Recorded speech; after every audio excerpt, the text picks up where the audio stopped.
Welcome, welcome. I'm so glad you're here tonight. Whether you're settling into bed after a long day, unwinding from the chaos of work, or just finding a quiet moment to yourself, this is your space. A space where we talk about money without the anxiety, where we explore the psychology of wealth without the pressure, and where you can simply breathe and learn something that might just shift your entire relationship with finances. Before we dive deep into tonight's exploration, I want to tell you about something really special we've built. There's a community of people just like you, curious minds, thoughtful souls, people who want to understand money differently, gathering in our Discord server. It's not just another online space. It's a place where we host regular giveaways of money management tools and sleep kits designed to help you rest better while building wealth smarter. But here's what makes it truly meaningful. This community is also dedicated to making a real difference. We're actively collecting donations to help those who are less privileged around the world, people who don't have access to basic financial resources or even a safe place to sleep at night. Every contribution, no matter how small, goes directly toward changing lives. The link is in the description, and I genuinely hope you'll join us there. The conversations are thoughtful, the people are kind, and together we're building something that matters. Now, let's settle in for tonight's journey. Get comfortable, adjust your pillows, let your shoulders drop, release the tension in your jaw. Tonight, we're exploring something fascinating, something that touches every single decision you make with money, but that you've probably never consciously considered: how time changes the way money feels. Think about this for a moment. $100 when you were 12 years old felt completely different than $100 feels to you right now. That first paycheck you ever received probably felt more substantial, more real, more exciting than paychecks that are now 10 times larger. The money you spent yesterday barely registers emotionally, but money you spent 5 years ago on something meaningful still carries weight in your memory. And money you're thinking about spending next year somehow feels both incredibly important and strangely abstract at the same time. This isn't just nostalgia or sentimentality. This is your brain's complex relationship with time, fundamentally reshaping how you perceive value, how you make decisions, and how you experience the resources you have. Understanding this relationship is absolutely critical to building wealth, making better choices, and actually feeling satisfied with what you're doing with your financial life. Let's start with something neuroscience has revealed about how our brains process time and value together. Your brain doesn't actually perceive time as a smooth, continuous flow. Instead, it chunks time into discrete segments based on experiences, emotions, and context. This is why a boring meeting can feel like it lasts for hours, while an engaging conversation seems to fly by in minutes.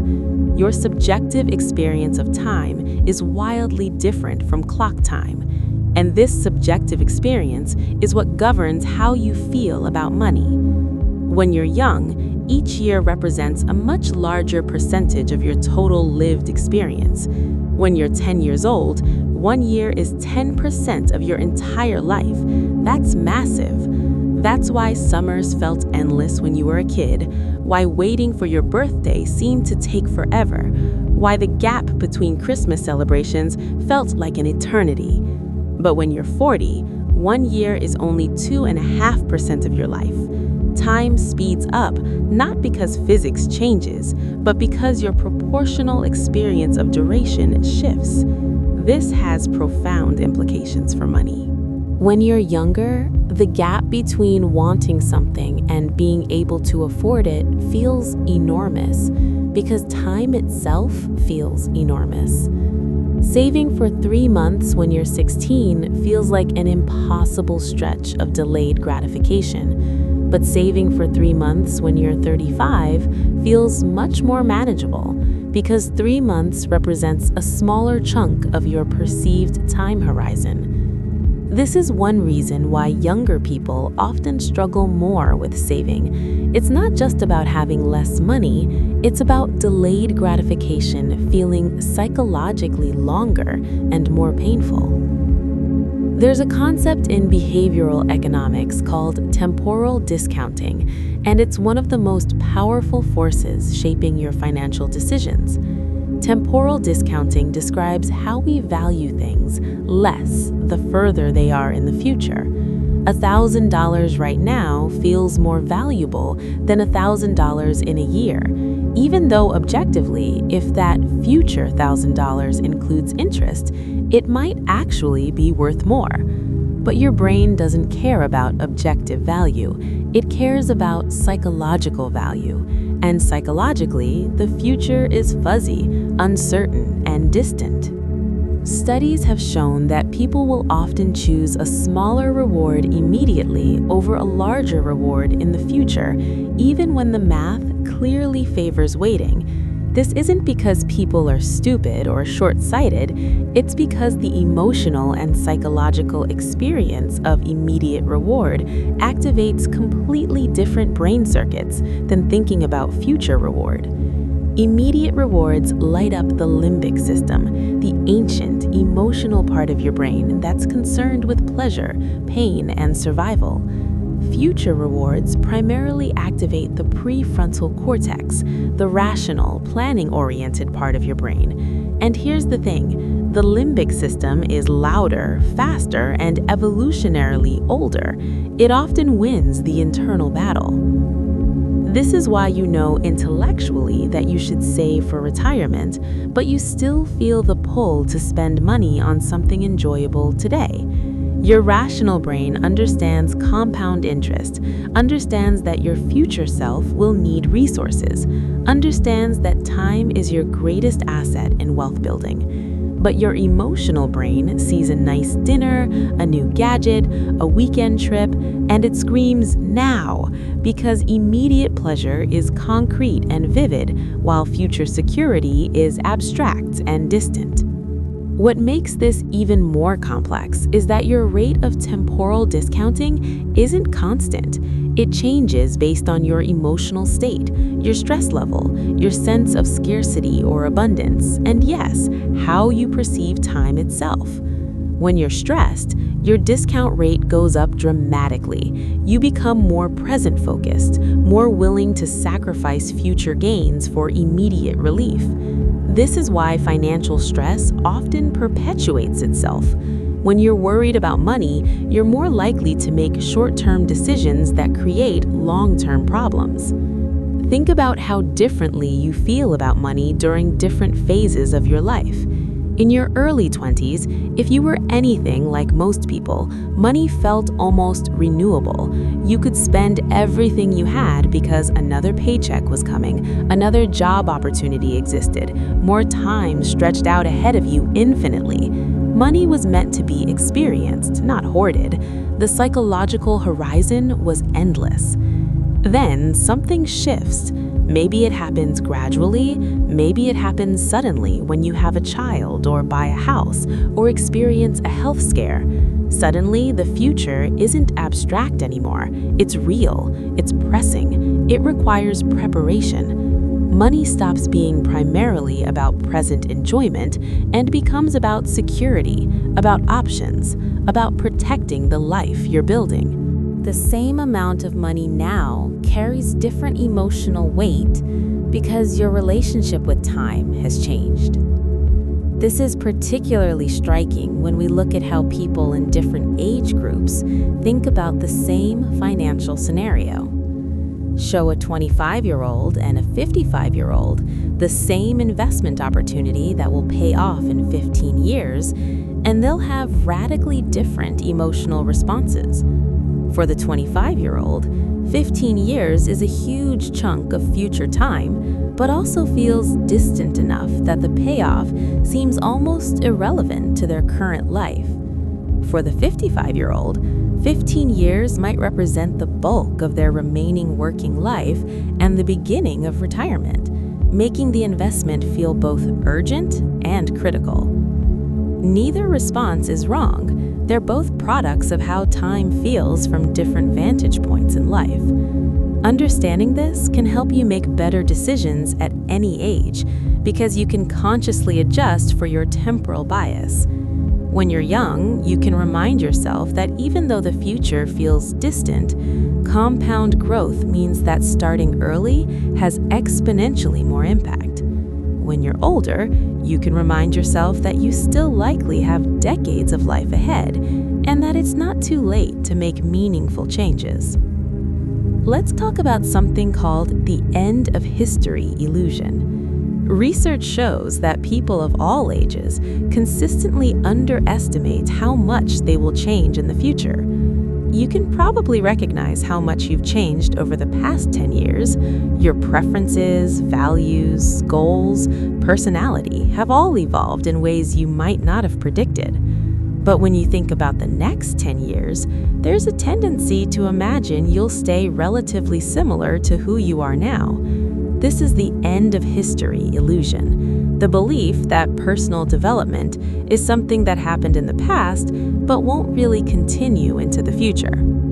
This has huge implications for how we handle money over time. You make financial commitments based on your current self, but your future self will be the one living with those commitments, and your future self might have completely different priorities. The 30-year mortgage you take out, the career path you invest in, the retirement account contributions you set up, all of these are decisions your current self makes on behalf of multiple future selves who might see the world very differently. Some people handle this by avoiding long-term commitments entirely, staying maximally flexible. But this has its own costs. You miss out on the compounding benefits of sustained effort and investment. Others handle it by making rigid plans and then feeling trapped when their values shift. The middle path involves building flexibility into your commitments, creating systems that can adapt as you change, and maintaining an attitude of curiosity about who you're becoming rather than locking yourself into a fixed identity. Money itself becomes a kind of bridge between your current self and your future selves. When you save, you're essentially doing a favor for someone you haven't met yet, the person you'll be in 10, 20, 30 years. When you invest in education or skills, you're betting on that future person needing those capabilities. When you spend recklessly, you're borrowing from that future person's resources. This might sound abstract, but it's psychologically real. Research shows that people who can vividly imagine their future selves make better long-term financial decisions. When your future self feels real and present to you, taking care of that person becomes emotionally easier. There's a fascinating study where researchers showed people age-progressed photos of themselves, realistic images of what they might look like in 30 or 40 years. The people who saw these images and spent time thinking about their future selves subsequently increased their retirement savings significantly compared to a control group. Just making the future self more vivid and real was enough to shift financial behavior. The future stopped being abstract and became personal. This connects to how we experience money across different timescales. Money you're thinking about spending today feels completely different from money you're planning to spend next month, which feels different from money earmarked for next year, which feels different from money you're saving for retirement. Each of these time horizons activates different psychological systems. Today's money is visceral and emotional. It's connected to immediate needs, wants, and desires. It's the money that pays for your coffee, your lunch, your evening entertainment. You feel this money in your body, the satisfaction of the purchase, the pleasure or necessity it provides. This is hot money, emotionally charged, and it's the hardest money to be rational about because it's entangled with your immediate experience of life. Next month's money is in a transitional space. It's close enough that you can imagine the context in which you'll spend it. You know roughly what next month will look like, what obligations you'll have, what opportunities might arise. This money starts to feel more abstract than today's money, but it's still tethered to concrete scenarios. You can plan for it without too much uncertainty. Next year's money is significantly more abstract. You probably have some general sense of next year. Maybe you're planning a trip, anticipating a life change, expecting certain expenses, but the specifics are fuzzy. The emotional connection is weaker. This is money that lives more in your imagination than in your felt experience. It's easier to be rational about this money because it doesn't activate the same immediate emotional circuits. But it's also easier to neglect because it doesn't feel urgent.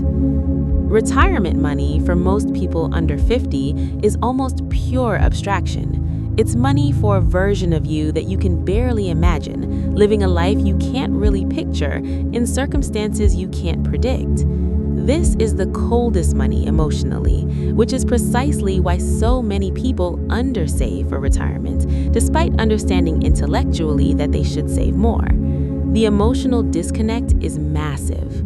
Financial advisors and retirement planners are basically trying to heat up that cold retirement money to make it feel more real and present so that people actually take action. They use visualizations, projections, scenarios, anything to create an emotional connection to that distant future. But it's a hard sell because you're fighting against the brain's fundamental architecture, which is designed to prioritize immediate concerns over distant possibilities.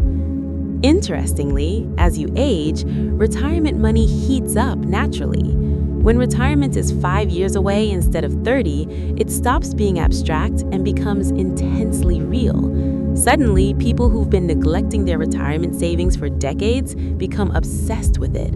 The problem is that time and compound growth mean those early years of neglect are incredibly costly. Someone who starts saving for retirement at 25 and stops at 35 will likely end up with more at retirement than someone who starts at 35 and continues until 65, even though the latter person saved for 3 times as long. That's the power of time, and it's invisible to most people when they're young because the future feels so distant. Let's shift to thinking about how time changes the emotional impact of spending decisions. You've probably noticed that certain purchases stay with you emotionally for a long time, while others disappear from your consciousness almost immediately. A vacation you took 5 years ago might still bring you joy when you think about it, still feel like money well spent. Meanwhile, you probably can't even remember what you spent money on 3 weeks ago at the grocery store, even though you spent it. This difference is about what psychologists call memory dividends. Some purchases create lasting positive memories that you can revisit and enjoy repeatedly. These purchases pay emotional dividends over time. The initial cost might be high, but the total value increases as you remember and savor the experience. Other purchases provide a burst of utility or pleasure in the moment, but create no lasting emotional residue. You needed food, you bought food, you consumed food, it's gone. Understanding this can transform how you think about spending. If you know that experiences tend to create more lasting positive memories than material goods, you might prioritize spending on experiences. If you know that meaningful purchases you can revisit in memory create ongoing value, you might be more intentional about documenting and commemorating significant moments. If you know that small routine purchases disappear from consciousness, you might worry less about optimizing every tiny decision and focus your energy on the bigger choices that will echo through time. But here's where it gets tricky. You don't know in advance which purchases will create lasting positive memories and which will fade. Sometimes a spontaneous dinner with friends becomes a cherished memory, while a carefully planned vacation is mostly remembered for the stress and disappointments. The emotional value of a purchase reveals itself over time, and you can't always predict it. This uncertainty is part of what makes financial decision-making so challenging. You're constantly making bets on what your future self will value, and your future self is shaped by experiences you haven't had yet and exists in circumstances you can't fully predict. Some financial advisors suggest thinking of spending as buying options. You're purchasing the possibility of a positive experience, the chance to create a meaningful memory, the opportunity for something valuable to emerge. Some of those options will pay off emotionally, and others won't, but you can increase your odds by spending intentionally and on things that align with your deeper values. There's also the question of how time changes the pain of financial mistakes. Have you noticed that financial regrets don't all age the same way? Some bad purchases become funny stories. Remember when I bought that ridiculous thing I never used? The sting fades and the decision becomes a harmless mistake, maybe even a lesson learned.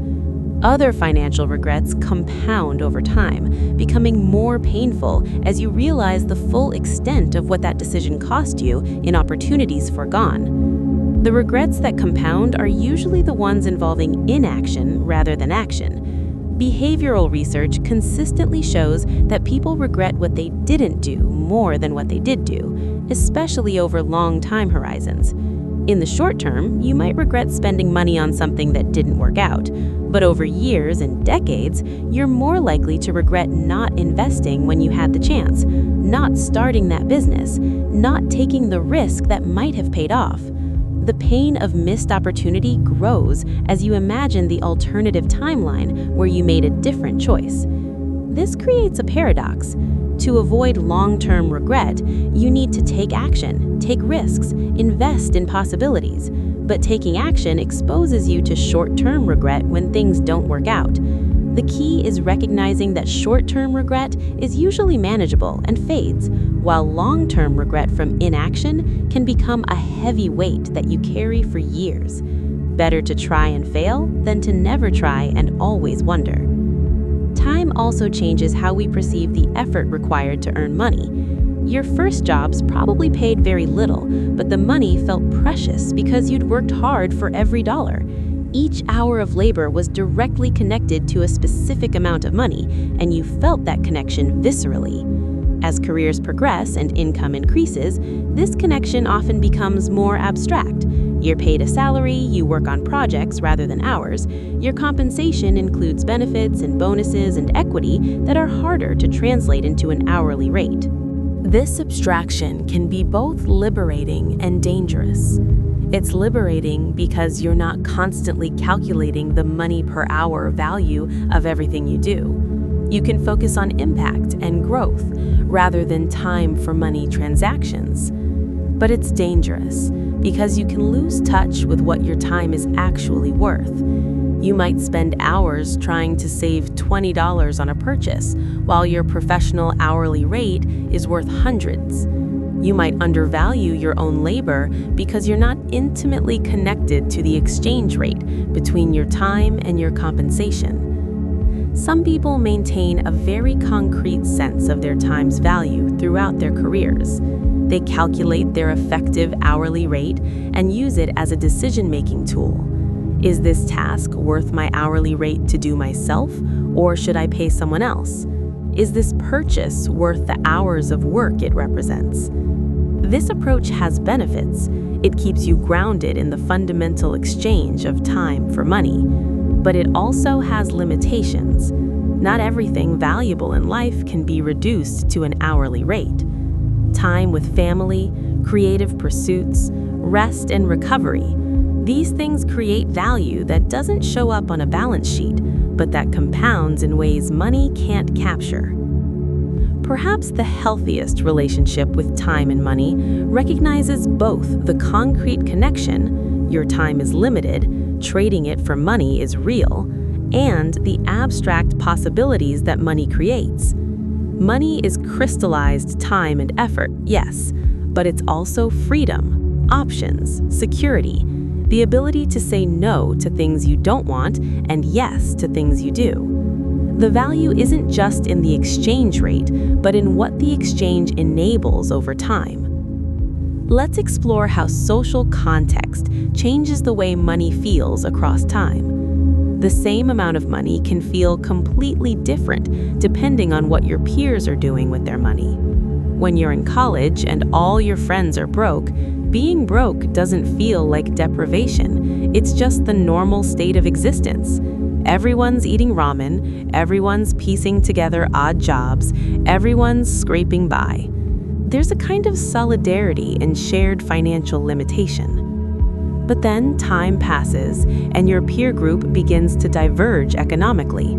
Some people land high-paying jobs, others pursue passion projects that don't pay well, others are still figuring things out. Suddenly, the same amount of money feels different because the context has changed.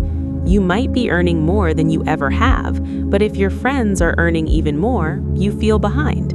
Or you might be content with your financial situation until you see on social media that people you know are buying houses, taking luxury vacations, achieving milestones that feel out of reach for you.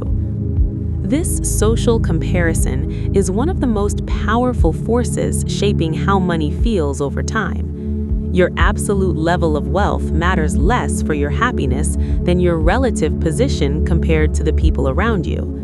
This is why people in wealthy countries with high average incomes aren't necessarily happier than people in poorer countries, and why people who get raises often revert to their baseline happiness level once they've adjusted to the new income. The goalpost keeps moving because you're always comparing yourself to others, and there's always someone doing better. Recognizing this pattern doesn't make it easy to escape. Social comparison is deeply wired into human psychology. We evolved in small groups where relative status mattered for survival and reproduction. Your brain is constantly scanning your environment to figure out where you stand in the hierarchy, and financial success is one of the clearest markers of status in modern society. But you can become more aware of when social comparison is driving your feelings about money and make conscious choices about how much weight to give it. One powerful strategy is to curate your reference group intentionally. You can't completely avoid social comparison, but you can choose who you're comparing yourself to. If you're constantly exposing yourself to people who are much wealthier than you through social media, through the neighborhoods you visit, through the media you consume, you're going to feel financially inadequate, even if objectively you're doing well. If instead you maintain awareness of the full spectrum of human economic experience, including the billions of people who have far less than you do, your perspective shifts. This isn't about feeling superior to people who have less. It's about maintaining a realistic sense of your place in the world and not letting a narrow, skewed reference group distort your perception of your own financial reality. Gratitude practices, which have been shown to increase happiness and life satisfaction, often work by shifting your reference point. Instead of comparing yourself to people who have more, you recognize and appreciate what you do have. Time changes social comparison in another way too. As you age, you tend to care less about what others think and more about whether your life aligns with your own values. This is one of the great liberations of getting older. The intense social pressure of early adulthood to have the right job, the right stuff, the right markers of success often fades. You become more confident in your own path, less influenced by external validation. Money stops being primarily about status and becomes more about utility, freedom, and enabling the life you actually want, rather than the life you think you're supposed to want. This shift doesn't happen automatically just because you get older. It requires intentional development of self-awareness and clarity about your values. But time helps because you accumulate experience of what actually makes you happy versus what you thought would make you happy. You learn through trial and error what purchases bring lasting satisfaction and which ones just created temporary status markers that lost their shine. This experiential mining is incredibly valuable, and it can only happen over time. Now let's talk about how inflation and the changing value of currency over time affect your psychological relationship with money. Most people understand intellectually that $1 today doesn't have the same purchasing power as $1 20 years ago, but they don't fully internalize what this means for their financial planning and decision-making. When you think back to prices from your childhood or early adulthood, there's often a sense of shock. Remember when movies cost $5, when a decent dinner out was $15, when you could fill your gas tank for $20? These memories create a kind of nostalgic price anchoring where you still emotionally expect things to cost what they used to cost, and current prices feel inflated and wrong. But here's the thing. Wages have generally increased along with prices for most goods and services.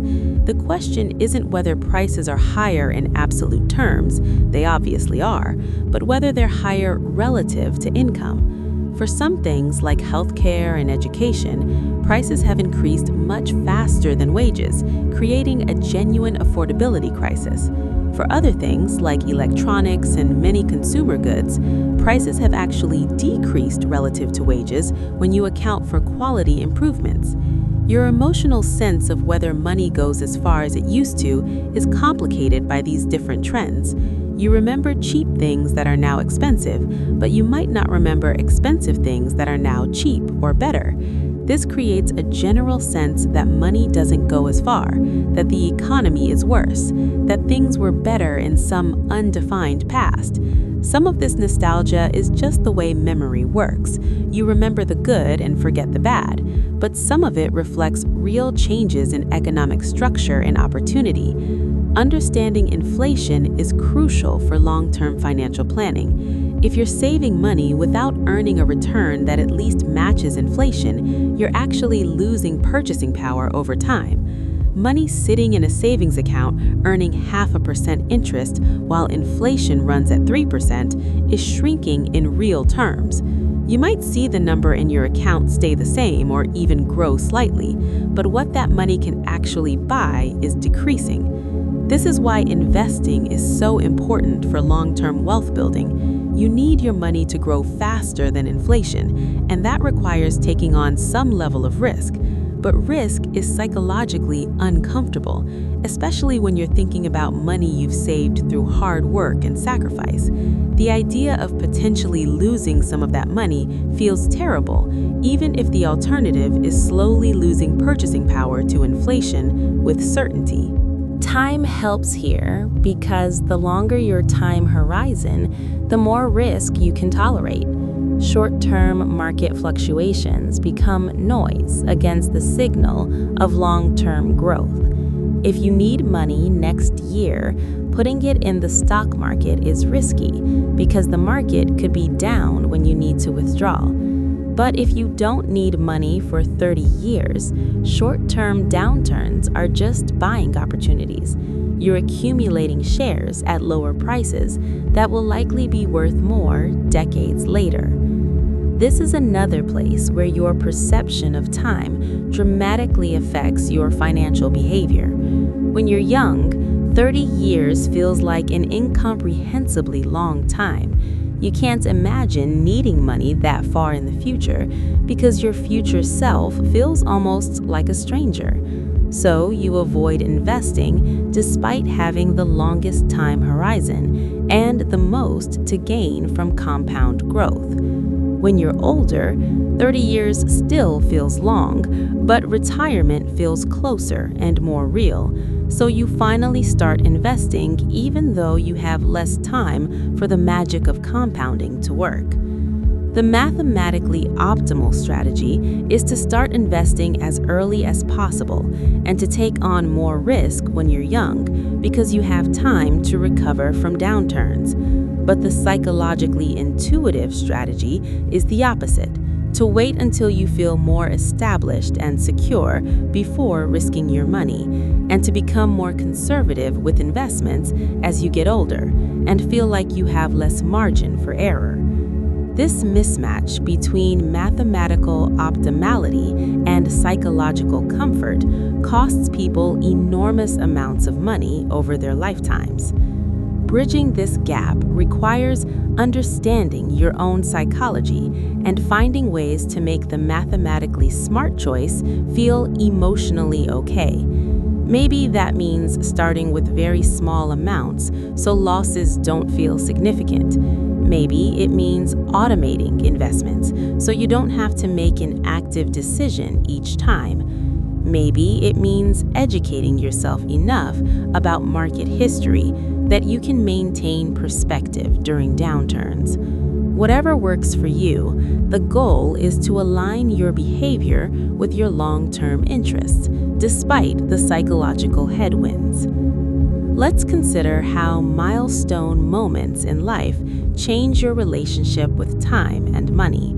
Certain events, graduating from school, getting your first real job, getting married, buying a house, having a child, losing a parent, facing a health crisis, serve as temporal landmarks that reorganize how you think about your life and your finances. Before these milestones, time can feel open-ended and abstract. After them, your life is divided into before and after, and your relationship with money often shifts dramatically. A lot of people report that having a child completely changed how they think about money. Suddenly, it's not just about you and your wants. There's someone completely dependent on you, someone who will need resources for decades, someone whose future you're responsible for. Money takes on new meaning as security, as providing for someone you love, as building a foundation for their life. Similarly, losing a parent or facing a serious health issue can radically shift your time horizon and priorities. These events remind you viscerally that time is finite, that the future isn't guaranteed, that there are things more important than accumulating wealth. People often report spending more freely after these experiences, prioritizing relationships and experiences over financial optimization. The calculation changes from what will maximize my net worth to what will maximize my remaining time with people I love. Neither approach is wrong. The pre-milestone focus on accumulation and security makes sense when you're young and building a foundation. The post-milestone shift toward experience and meaning makes sense when you've been reminded of mortality and the limits of time. Ideally, you'd maintain some balance throughout life, building security without sacrificing the present, enjoying experiences without compromising the future. But life doesn't usually work that neatly. We often need the shock of a major event to recalibrate our priorities. These temporal landmarks also serve as natural points for financial reflection and planning. New Year's resolutions are popular, partly because the calendar milestone creates a sense of a fresh start, a new chapter. But life milestones are even more powerful for motivation because they're personally meaningful rather than arbitrary. Getting married, having a child, buying a house. These moments naturally prompt people to think about their financial situation, set new goals, and make changes. Financial advisors try to leverage these moments, knowing that people are more open to making significant financial changes during life transitions than during stable periods. But you don't need an advisor to use milestones intentionally. You can create your own temporal landmarks, birthdays, anniversaries, the start of a new job, and use them as regular check-in points to reflect on your financial goals, assess your progress, and make adjustments. There's something psychologically powerful about marking time in this way. It creates a narrative structure for your financial life, rather than just an accumulation of transactions. You can look back and see chapters: the struggling student years, the early career hustle, the family building phase, the comfortable middle years, the preparing for retirement focus. Each chapter has different financial priorities and strategies, and recognizing this can help you be more forgiving of past choices that made sense in their context, even if they wouldn't make sense now. This narrative approach also helps with one of the biggest financial challenges: dealing with setbacks and mistakes. If you think of your financial life as a simple upward trajectory, constant growth, steady progress, then any setback feels like failure. But if you think of it as a story with multiple chapters, some better than others, setbacks become plot points rather than endings. You had a chapter where you accumulated debt, and now you're in a chapter where you're paying it down. You had a chapter where you invested poorly, and now you're in a chapter where you're being more strategic. The story continues, and the ending isn't written yet. Time gives you the distance to reframe experiences. A job loss that felt devastating in the moment might 5 years later be seen as the catalyst that pushed you toward a better career path.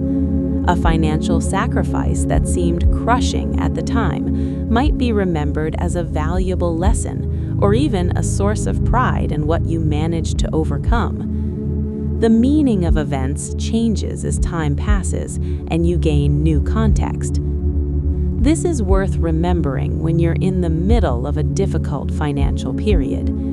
How you feel right now isn't necessarily how you'll feel about this situation in the future. Time won't necessarily make everything better. Some losses are permanent, some mistakes have lasting consequences, but it will change your relationship to the experience.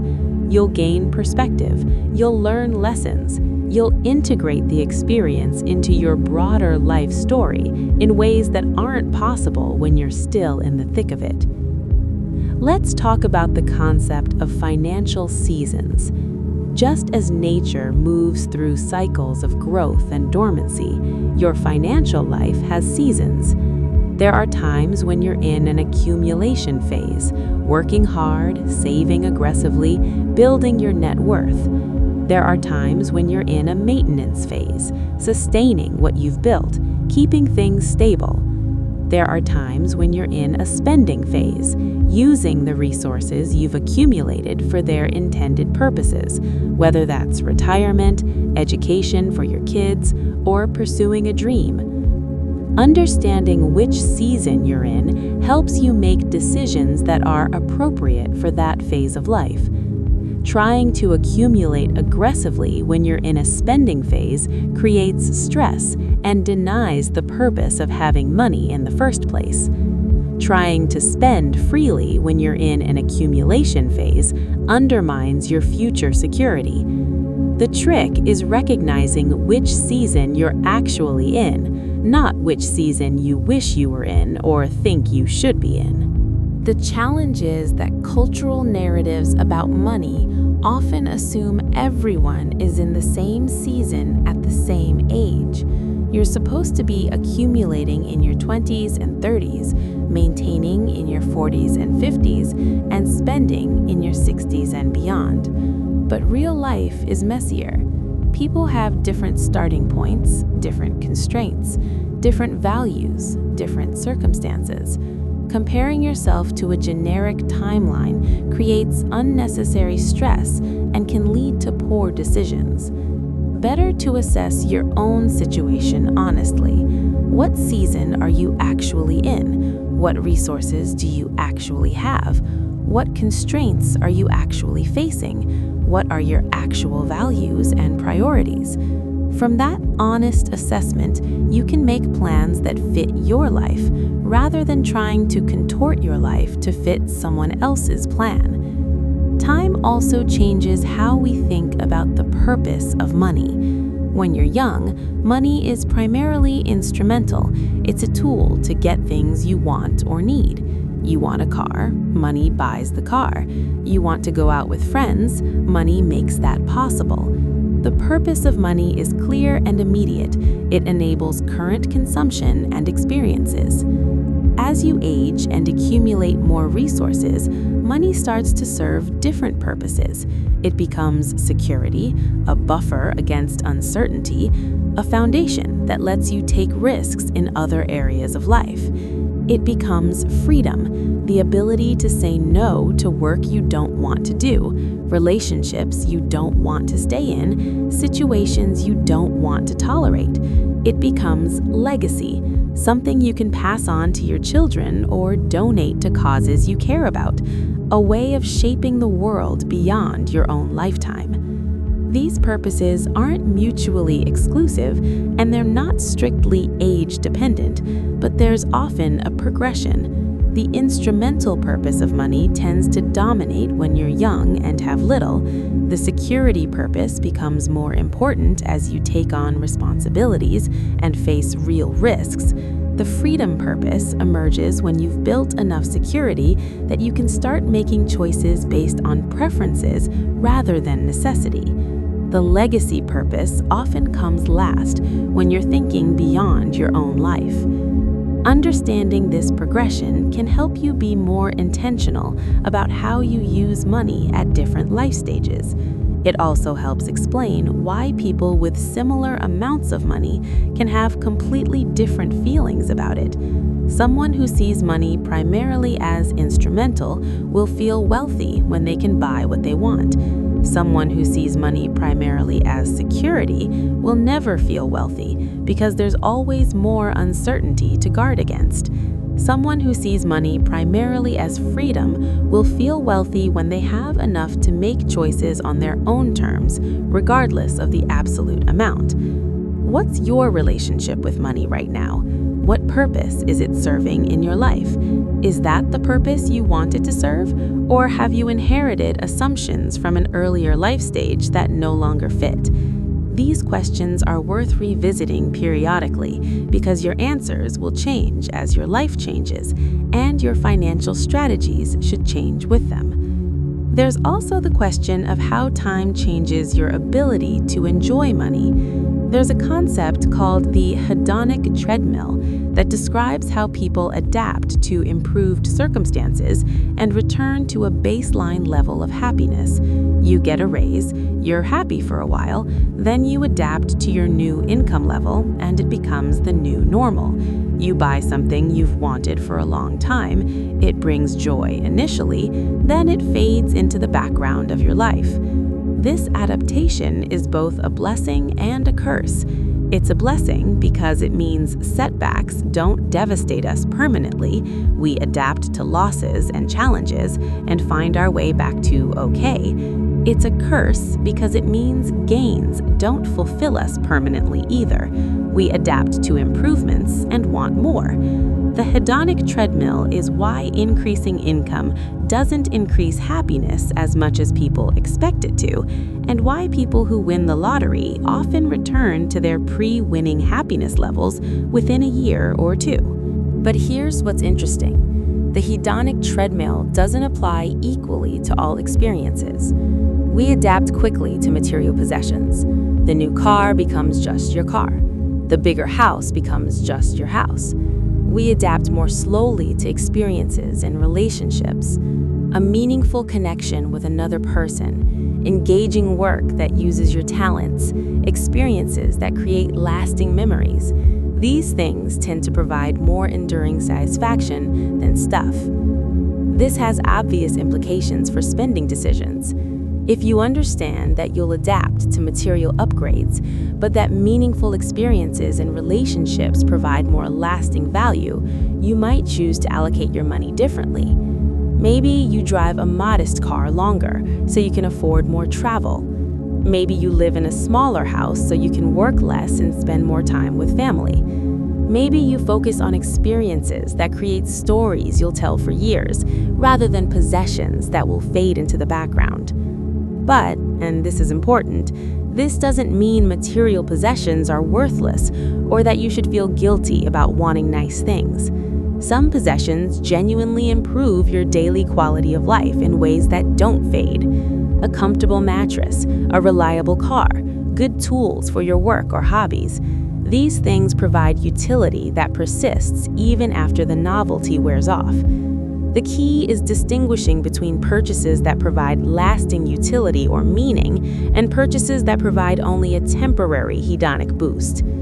Time helps with this distinction. Over years and decades, you develop a track record of what purchases have held their value in your life and which ones were just passing fancies.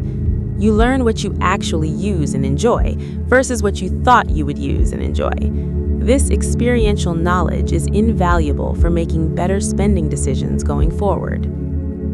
Another temporal dimension of money that's worth exploring is how the pace of your life affects your relationship with finances. When life is moving fast, you're changing jobs, moving cities, starting relationships, pursuing opportunities, money tends to feel more fluid and dynamic. You're making big decisions frequently. Your income might be changing, your expenses are shifting. There's a sense of possibility and transformation, and money is one of the variables in constant flux. When life slows down and stabilizes, you've settled into a career, you're established in a community, your relationships are steady, money can start to feel more static. Your income is predictable, your expenses are routine, your financial decisions are habitual. This stability is often what people are striving for, but it can also create a sense of stagnation. The excitement of financial progress can fade when progress becomes incremental rather than dramatic. Neither state is objectively better. Fast-paced periods are energizing but exhausting. Stable periods are peaceful but can feel boring. What matters is whether your current pace matches your needs and preferences. Some people thrive on the energy of constant change and feel trapped by too much stability. Others are overwhelmed by chaos and need the grounding of routine and predictability. Your financial strategies should match your pace. If you're in a fast-paced period with lots of variables in flux, you need flexibility and liquidity. Locking money into long-term commitments might create stress when your circumstances change rapidly. If you're in a stable period, you can afford to make longer-term commitments and optimize for efficiency rather than flexibility. You can set up automated systems, make strategic long-term investments, build sustainable routines. The challenge is that life doesn't always cooperate with your financial plans. You might build systems for a stable period, then face unexpected changes that require flexibility you don't have. Or you might maintain maximum flexibility for years, then realize you've missed opportunities that required commitment. The balance is difficult, and there's no perfect answer, but being aware of the trade-off between flexibility and optimization helps you make more conscious choices. Time also affects how you experience financial wins and losses. A financial win when you're struggling hits differently than a win when you're comfortable. That bonus check or unexpected refund feels amazing when you really need it, when it makes a difference between stress and relief. The same amount of money when you're financially stable is nice, but doesn't carry the same emotional weight. This is one reason why more money doesn't proportionally increase happiness. The marginal value of each additional dollar decreases as you have more. Conversely, a financial loss when you're struggling can be devastating, while the same loss when you're comfortable might be merely annoying. This is why financial advice that works well for wealthy people often fails completely for people with less. Just build a 6-month emergency fund. Sounds reasonable when you have surplus income to save. It sounds absurd when you're living paycheck to paycheck and struggling to cover basic expenses. The same advice has completely different feasibility and relevance depending on your starting point. Understanding this helps you be more compassionate with yourself about your financial situation. If building wealth feels impossibly hard right now, that might be because it actually is impossibly hard given your current constraints. That doesn't mean you'll never build wealth or that you're doing something wrong. It might mean you're in a season where survival is the priority and accumulation has to wait. That's okay. Seasons change. It also helps you be more compassionate with others. Someone struggling financially isn't necessarily making bad decisions or lacking discipline. They might be facing constraints you don't see, dealing with circumstances you haven't experienced, or in a life phase where financial progress just isn't possible. The advice and strategies that worked for you might not work for them, not because they're doing it wrong, but because their situation is genuinely different. Now let's explore how your sense of mortality affects your relationship with money over time. When you're young, death feels abstract and distant. You know intellectually that you won't live forever, but it doesn't feel real.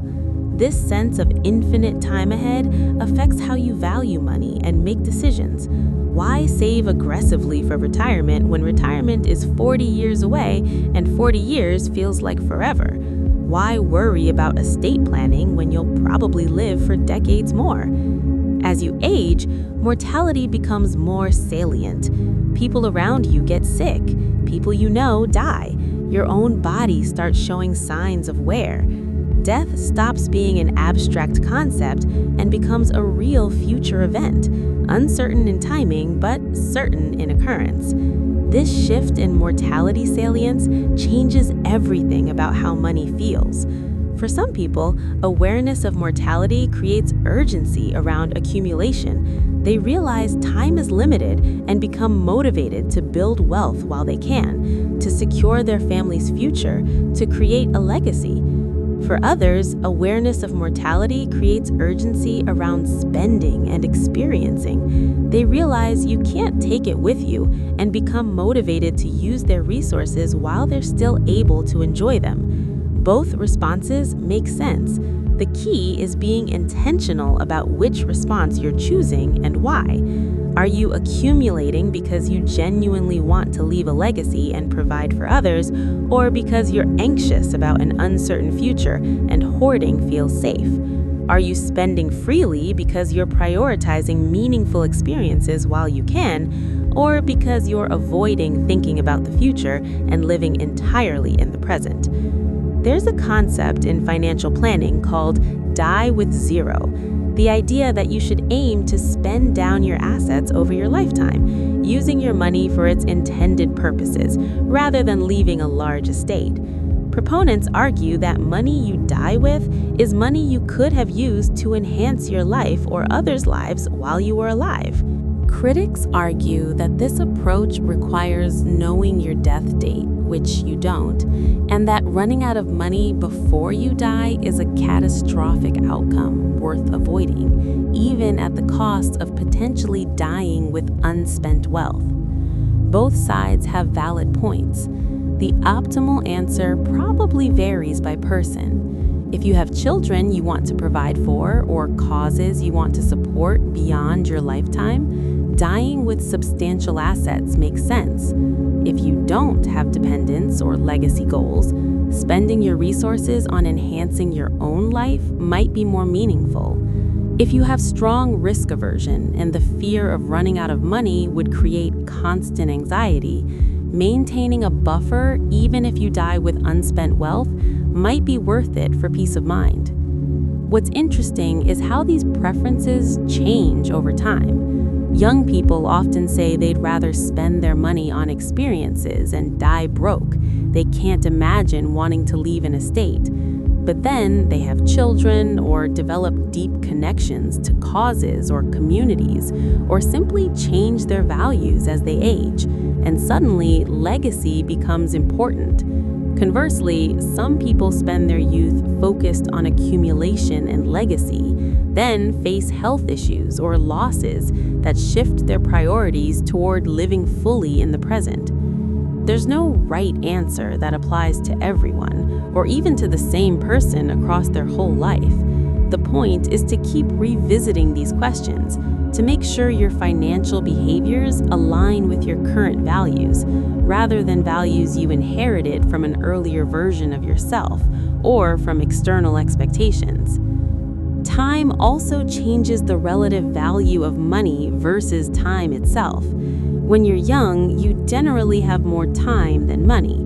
You can spend hours researching to save a few dollars on a purchase.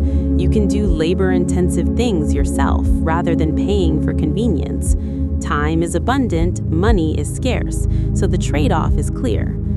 As you age and hopefully your income increases, this calculus shifts. Money becomes more abundant while time feels more scarce. Suddenly, it makes sense to pay for convenience, to outsource tasks that you could technically do yourself, to value services that give you time back. The same person who once spent hours comparing prices might now pay a premium for delivery just to avoid a shopping trip.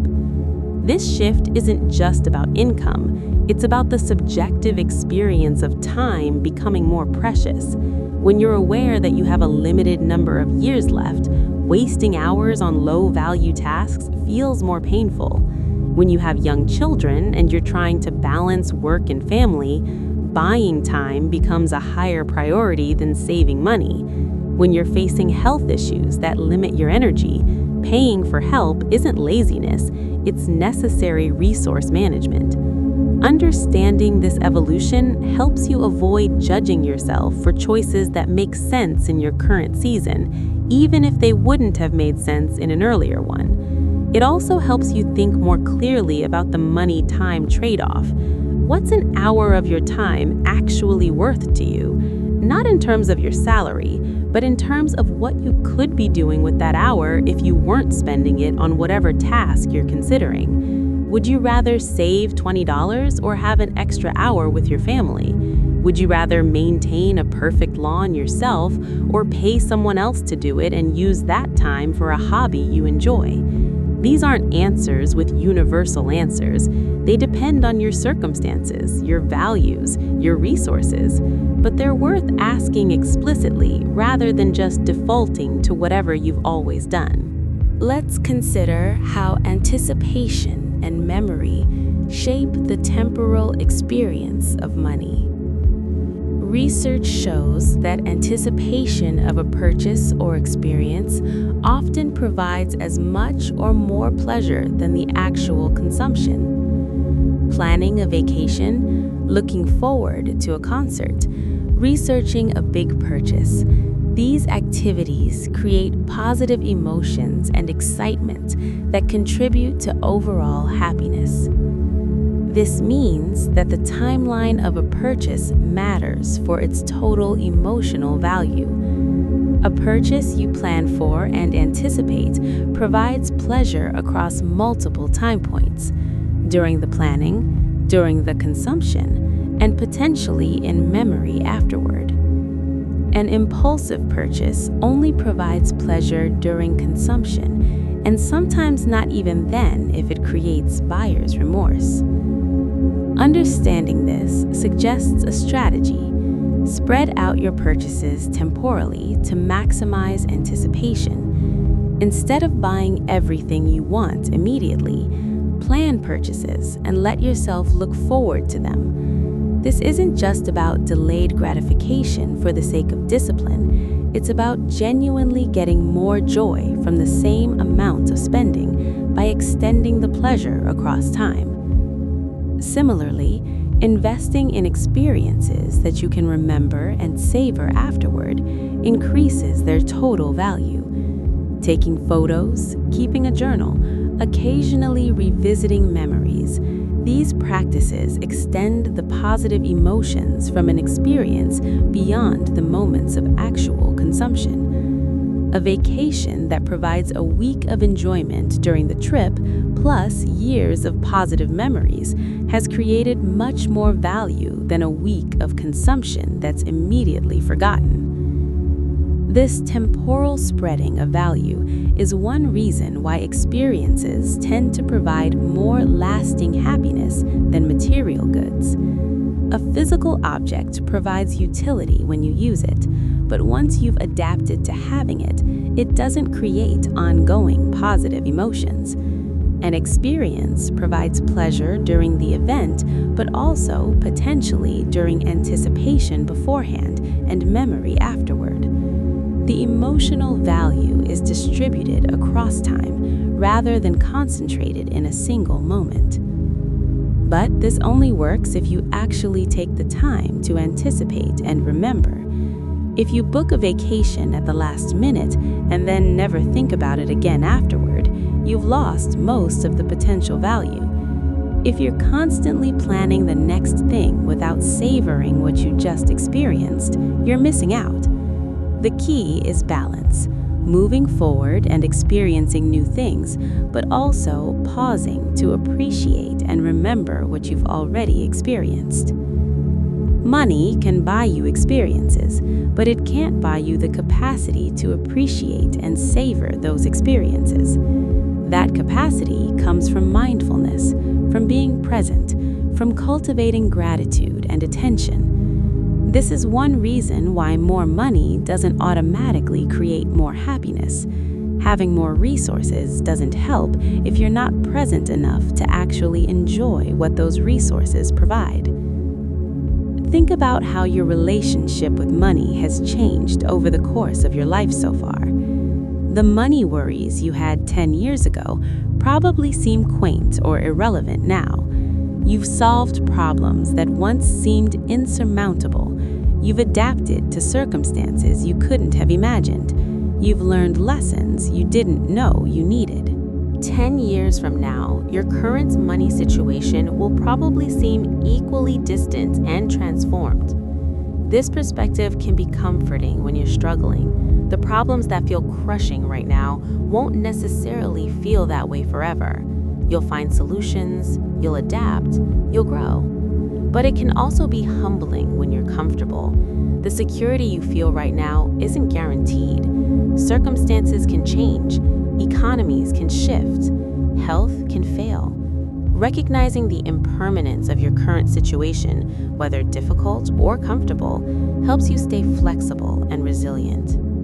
One of the most profound ways that time changes how money feels is through the lens of regrets and contentment. Young people often fear not having enough money, not being able to afford the life they want, falling behind their peers financially. These fears drive a lot of financial behavior, working long hours, pursuing high-paying careers even if they're unfulfilling, sacrificing present joy for future security. But ask older people what they regret, and they rarely say they wish they'd made more money. They wish they'd spent more time with loved ones. They wish they'd taken that trip, or started that business, or pursued that passion. They wish they'd worked less and lived more. Financial security matters, but beyond a certain threshold, having more money doesn't create a better life. Having a life you actually want to live creates a better life. This doesn't mean money doesn't matter. It means that at some point, the marginal value of additional money becomes less than the marginal value of time, relationships, experiences, and meaning. Where that point is varies by person, but for most people in developed countries, it's lower than they think when they're young and focused on accumulation. The challenge is that you don't know where that point is until you've lived enough life to have perspective. You can't skip the accumulation phase based on theoretical knowledge that one day you'll value time more than money. You have to actually live through the phases, make the trade-offs, learn from experience.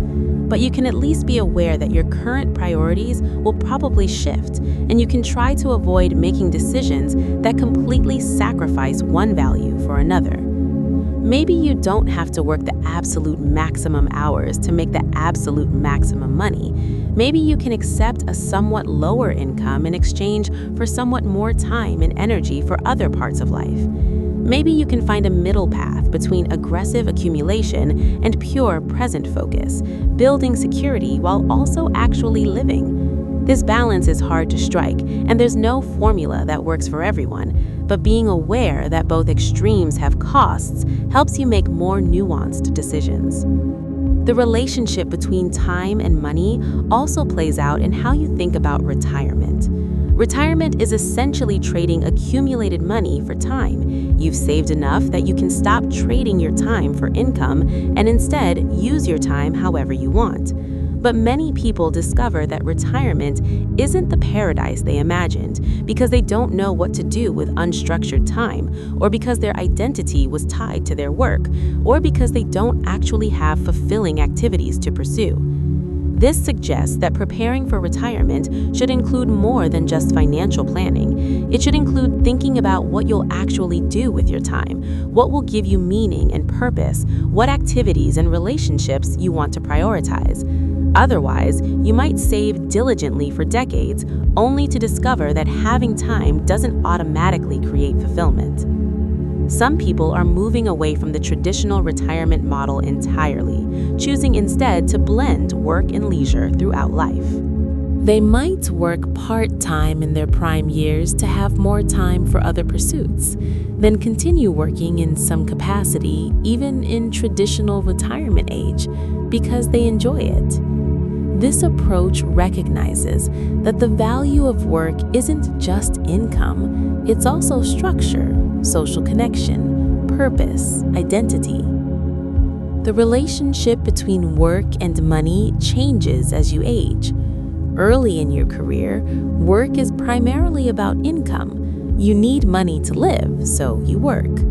As you become more established, work starts serving other purposes: status, achievement, professional identity, social connection. Late in your career, if you're financially secure, work might be primarily about meaning and contribution rather than income.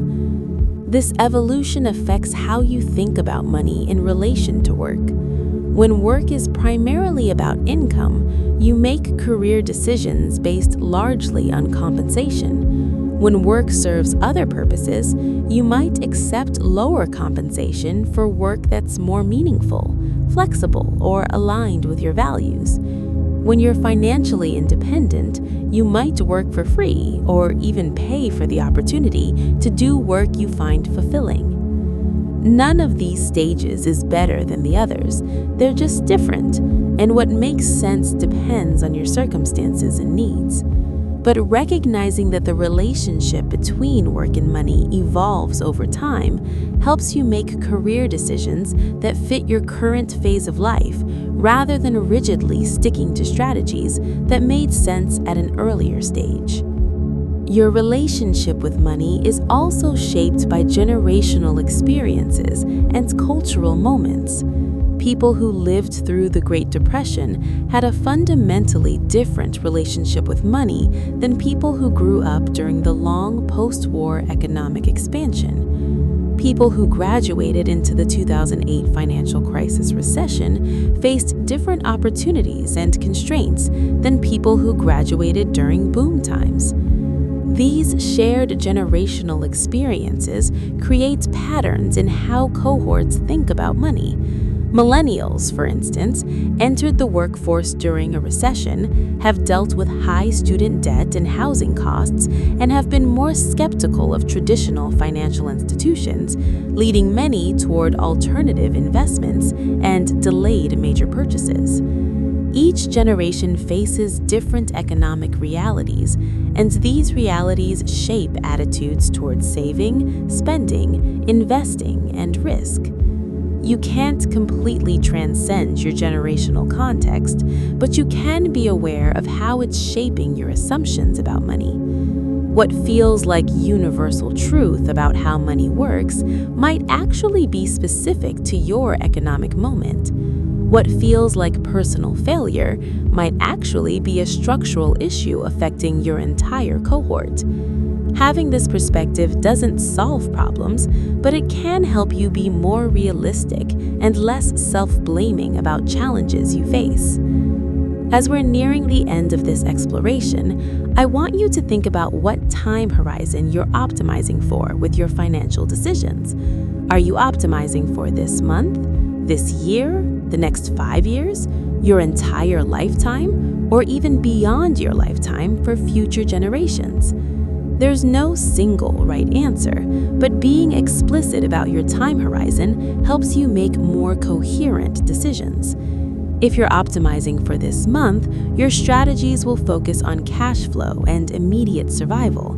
If you're optimizing for this year, you might make different trade-offs around spending and saving. If you're optimizing for 5 years, you can invest in things that won't pay off immediately, but that will compound over time. If you're optimizing for your entire lifetime, you'll make very different decisions than someone focused on the short term. And if you're optimizing beyond your lifetime for your children or for causes you care about, that adds another entire dimension to your decision making. Most people are implicitly optimizing for multiple time horizons simultaneously, which creates tension and confusion. You need to survive this month, so you can't completely ignore short-term cash flow. But you also care about your future, so you can't focus only on the present.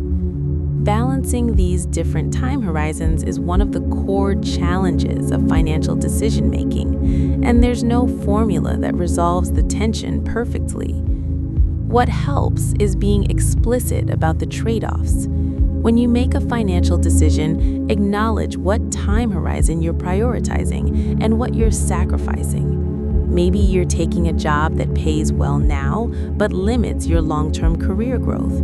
You're optimizing for short-term income at the expense of long-term potential. Maybe you're living extremely frugally now to build wealth for later. You're optimizing for the long term at the expense of present enjoyment. Neither is wrong, but recognizing the trade-off helps you make sure you're choosing consciously rather than just defaulting to whatever feels most comfortable in the moment. Time also affects how you think about financial education and learning. Earlier in life, learning about money has huge compounding value because you have decades to apply what you learn. A 25-year-old who spends a month learning about investing and then implements better strategies will see massive returns on that time investment over the next 40 years. A 65-year-old spending a month learning about investing has much less time for those lessons to compound, though they might still benefit significantly. This suggests that financial education should be prioritized when you're young, even though young people often feel like they don't have money to manage, so it's not relevant. The opposite is true. Learning about money when you have little is precisely when it's most valuable, because you have the most time to benefit from better strategies. The patterns and habits you establish early compound just like money does. But it's never too late to learn. Even if you're approaching retirement, understanding money better can help you make better decisions about how to manage the resources you have, how to think about withdrawal strategies, how to handle estate planning. The return on time invested in financial education might be lower than if you'd learned earlier, but it's still worthwhile. As we close, I want to leave you with a few thoughts to carry with you. Your relationship with money will keep changing as you change, as time passes, as your circumstances evolve. What feels true about money right now won't necessarily feel true in 5 or 10 years. Stay curious about these shifts rather than clinging rigidly to strategies that made sense in an earlier season of life. Remember that money is ultimately a tool for living the life you want, not an end in itself. The number in your bank account matters less than whether you're using your resources in alignment with your values and priorities. Sometimes that means spending freely. Sometimes it means saving aggressively. Sometimes it means giving generously. The right answer depends on your circumstances and goals, and those will change over time. Be patient with yourself. Building wealth takes time, changing financial habits takes time, recovering from mistakes takes time. You're not going to optimize everything perfectly, and that's okay. Make the best decisions you can with the information and resources you have, then adjust as you learn more. This is a marathon, not a sprint, and the finish line keeps moving as your life unfolds. And finally, remember that while money can solve money problems, it can't solve non-money problems. Time with loved ones, meaningful work, good health, genuine connections, these things have to be cultivated directly. Money can support them, can create space for them, can remove obstacles to them, but it can't substitute for them. As time passes and your relationship with money evolves, don't lose sight of what money is for, enabling a life that feels worth living, however you define that for yourself. Thank you for spending this time with me tonight. I hope you sleep well, dream peacefully, and wake up with a fresh perspective on how time and money interweave in your life. Remember, you're not alone in this journey, and every question you're grappling with about money, someone else has faced too. We're all figuring it out together, one day at a time. Be kind to yourself, stay curious, and keep growing. Good night.